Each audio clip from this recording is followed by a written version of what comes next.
Bayo, President of the Republic of Sierra Leone, I request protocol to escort His Excellency.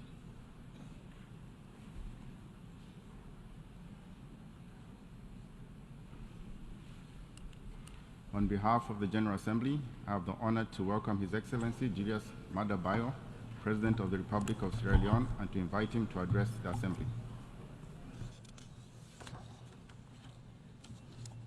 Your Excellency Denis Francis, President of the General Assembly, Your Excellency Antonio Guterres, Secretary General of the United Nations, Excellencies, colleague heads of states and government, distinguished ladies and gentlemen, Your Excellency, permit me to extend my heartfelt congratulations on your auspicious assumption of the presidency of the 78th session of the General Assembly.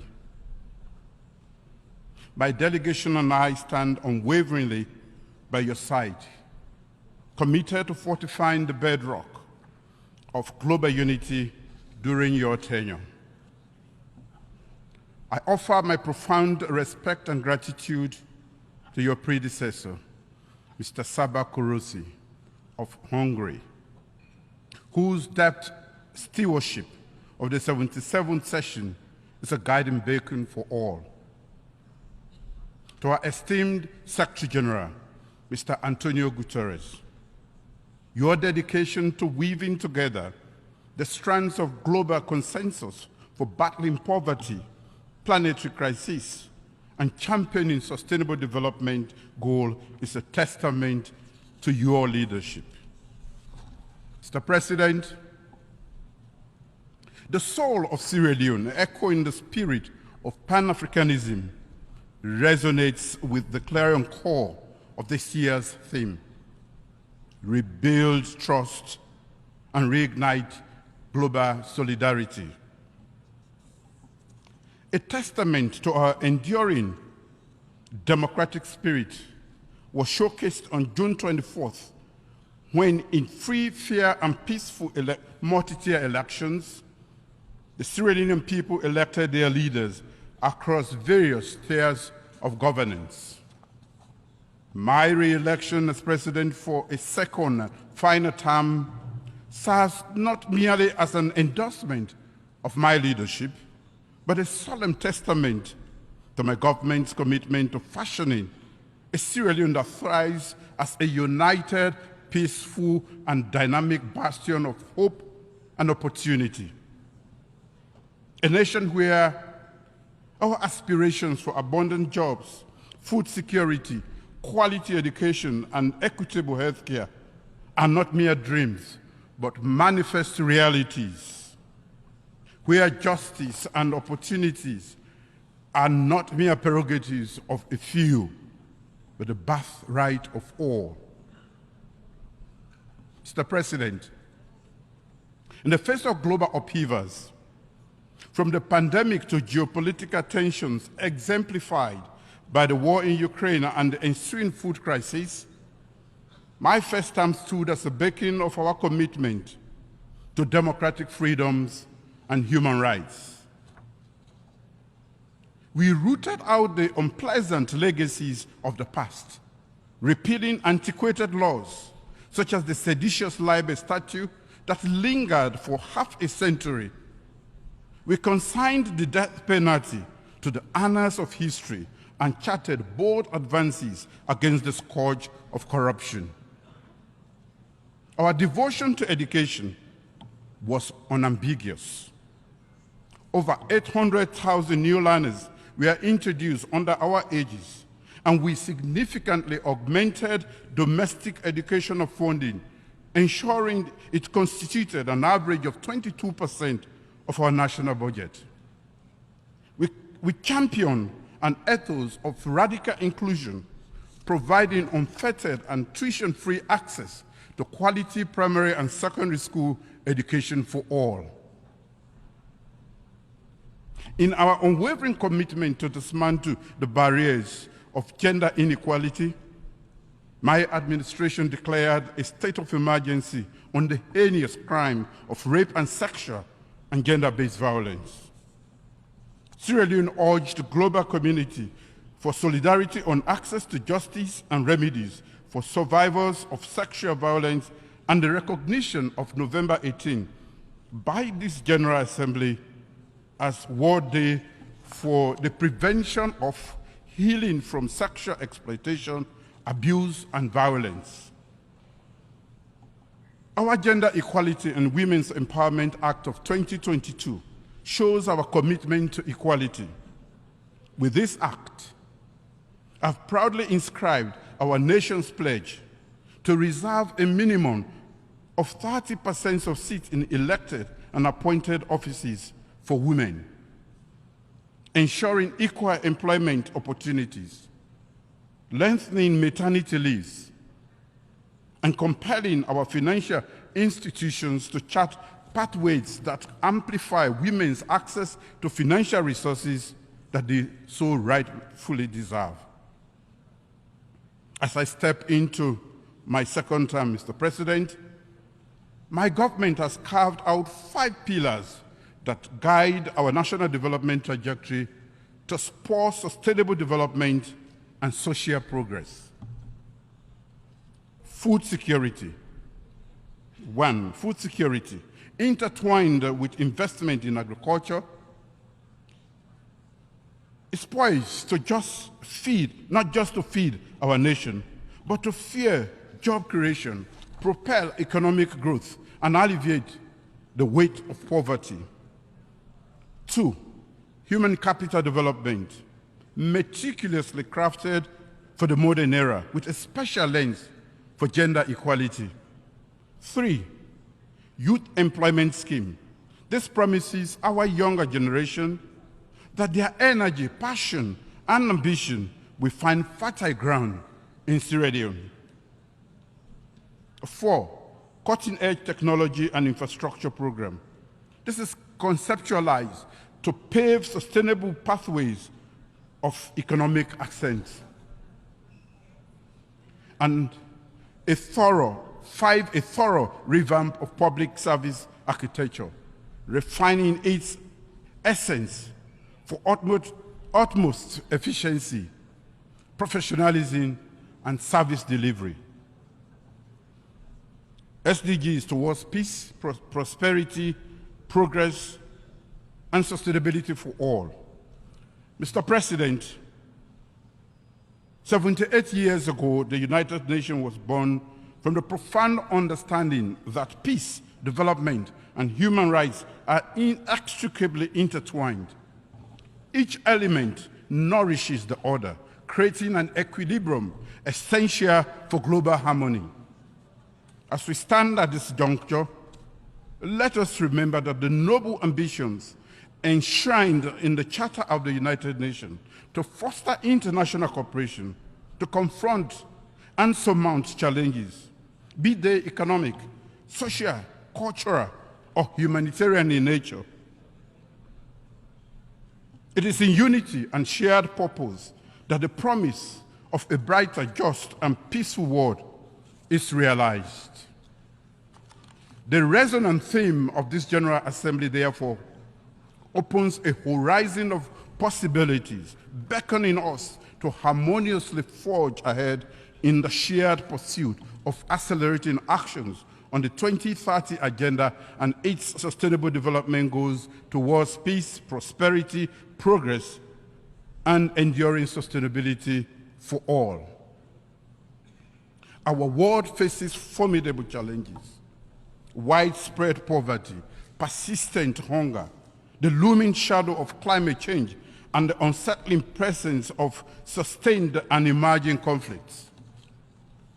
To honor our 2030 Agenda for Sustainable Development commitments, member states of the United Nations must rekindle the fires of trust and galvanize a renaissance of global solidarity. Trust requires a harmonious amalgamation of our collective wisdom and resources. Solidarity mandates our unwavering cohesion, even when navigating different and opposing philosophical terrains. In pursuing the 2030 Agenda, we must resolve to leave no one behind. We must fervently champion inclusivity, recognizing the intrinsic value of every individual, irrespective of their circumstances. Progress has been made, but we acknowledge that the road ahead is challenging. However, this challenge also presents an opportunity for innovation and collaboration and reimagining our global priorities. ECOWAS regional peace and security. Mr. President, we view with deep concern the rising tides of insecurity and the subtle erosion of democratic governance and ideas in the West African sub-region and the Sahel. Sierra Leone raises its voice alongside our ECOWAS allies, expressing unequivocal dissent towards an extra-constitutional changes of government. Such challenges to the very bedrock of our democracy threaten the stability of individual nations and the fabric of our collective African identity. While we stand united, it is not simply a call to maintain things as they are. Real stability and lasting peace don't come from resisting threats or building defenses. Instead, they arise from genuine, open conversations. True dialogue requires that everyone at the negotiating table must be ready to seek and find common ground. While we emphasize the importance of dialogue, we cannot ignore the crucial reality. The ongoing threats to our continent's constitutional stability are signs of deeper problems. Every action that undermines the rule of law is connected to underlying issues. These range from past and present injustices to the burden of poverty, widespread unemployment, and the dangers of discrimination. Our duty is clear. We must lift our people from poverty. We should focus on creating jobs and supporting industries that benefit our countries and our continent. Mr. President, national electoral reforms. Elections as vehicles of democratic transformation fortify governance and allow peaceful transitions. After our nation's multi-tier elections on June 24th, we stand resolved to strengthen our democratic foundation, recognizing the significance of deepening our democracy. I have instituted a National Electoral Systems Review Committee to address historical challenges to our electoral processes. Since our first multi-tier elections were conducted after the Civil War in 2002, the electioneering process has been plagued with persistent challenges, including contestations of declared presidential election results by the constitutionally mandated Electoral Commissioner. To address these historical challenges and consolidate our democratic gains, a comprehensive review of the electoral system is necessary to reform Sierra Leone's electoral landscape. The National Electoral Systems Review Committee will comprise the government, civil society, political parties, professional organizations, and development partners. It holds the mantle of evaluating existing frameworks, institutional arrangements, and observer mission reports. Its mandate extends to proposing vital reforms fortifying Sierra Leone's electoral integrity. These actions encapsulate our commitment to forging a fertile environment for dialogue, affirming democratic governance, and fostering enduring peace. Mr. President, it is regrettable to note the decision of certain member states to introduce unilateral cohesive measures, including visa restrictions on Sierra Leonean citizens following the recent multi-tier national elections. We observe that such unilateral measures, which are in contravention of international law, have sometimes been the response to electoral outcomes in other African nations to exert political pressure. As members of the international rules-based community, African states strive for sovereignty and meaningful cooperation based on mutual respect and understanding.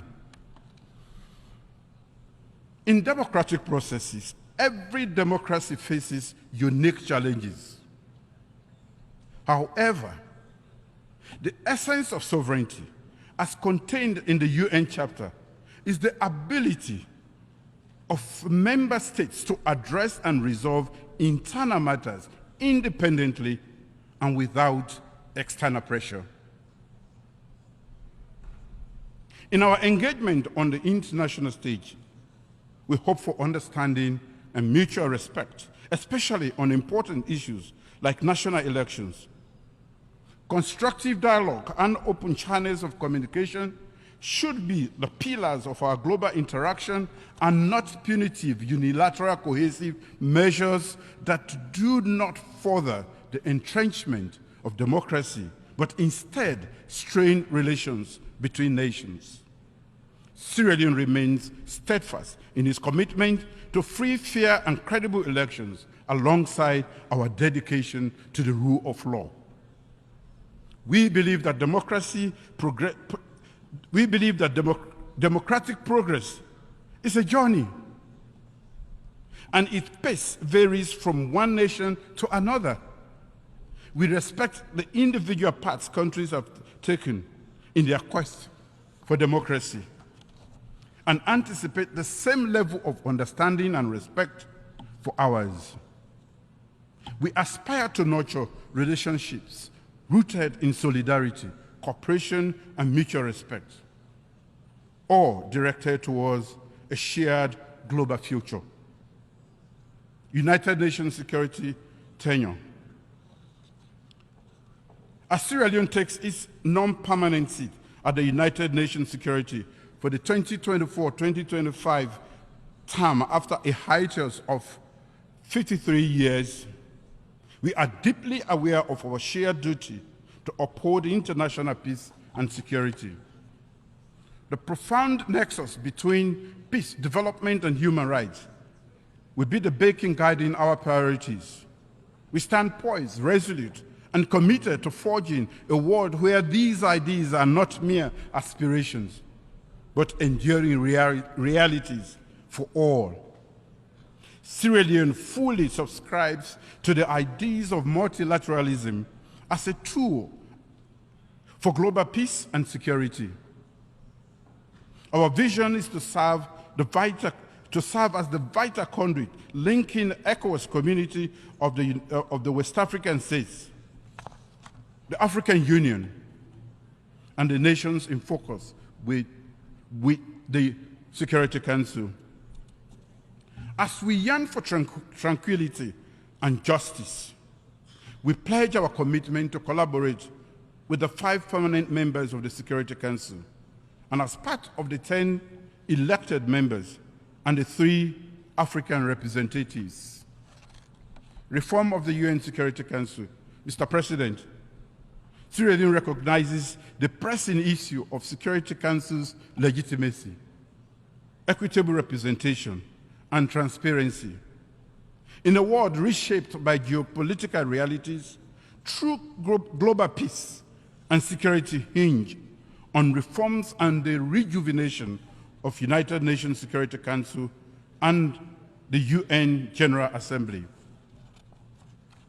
Joined by fellow United Nations member states, Sierra Leone committed at the 2005 World Summit to support reforms of the Security Council as essential elements of our overall effort to reform the United Nations, to make it more broadly representative, efficient, transparent, and thus to enhance further its effectiveness and the legitimacy and implementation of its decisions.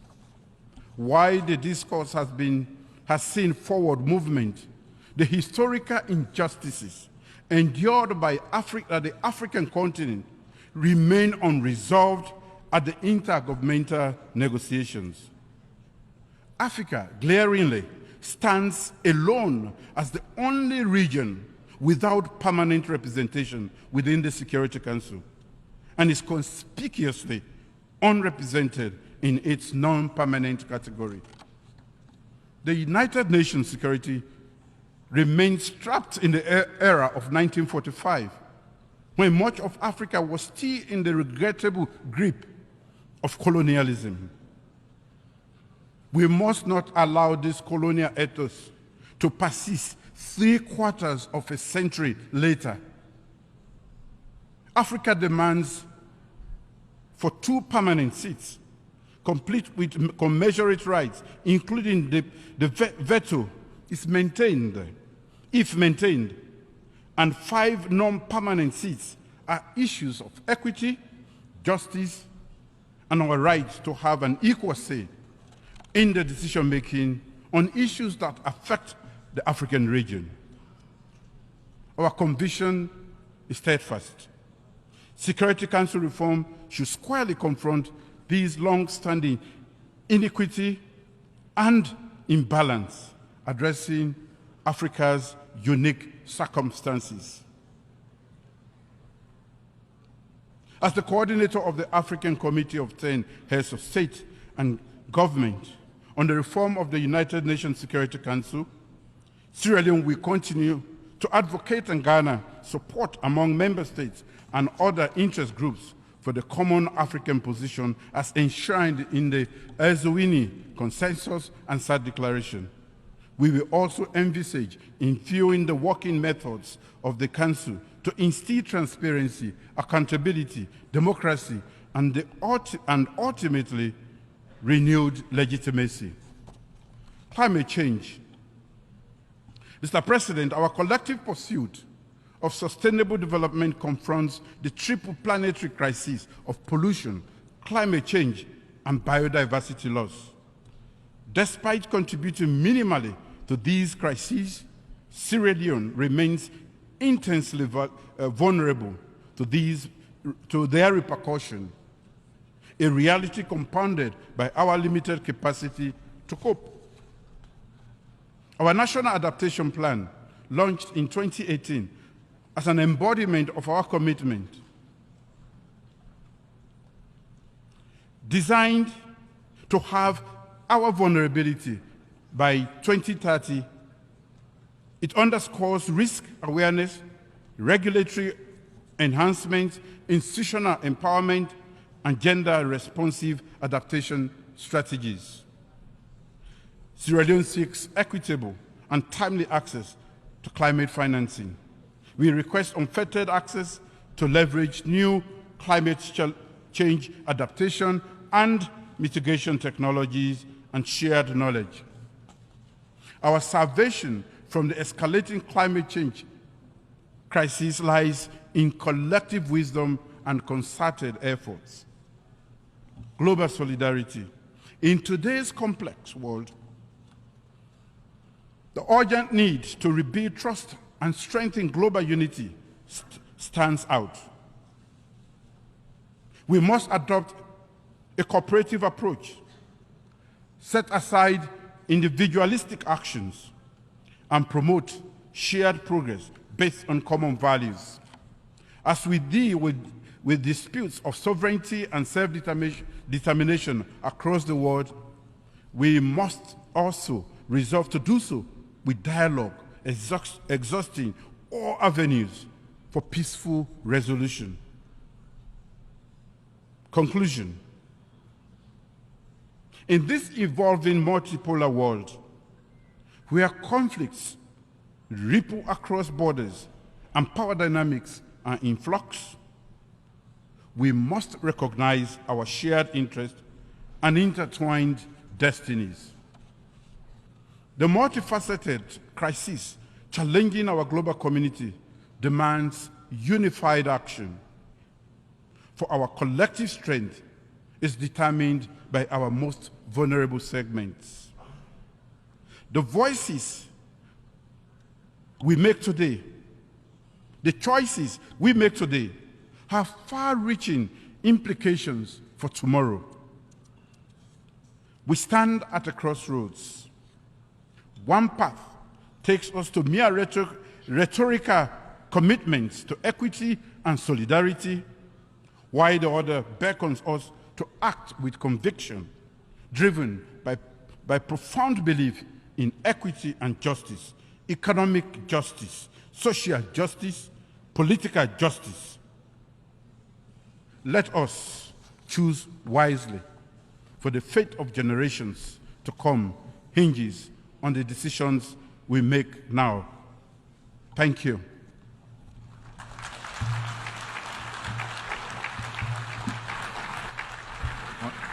On behalf of the Assembly, I wish to thank the President of the Republic of Sierra Leone for the statement just made, and I request protocol to escort His Excellency.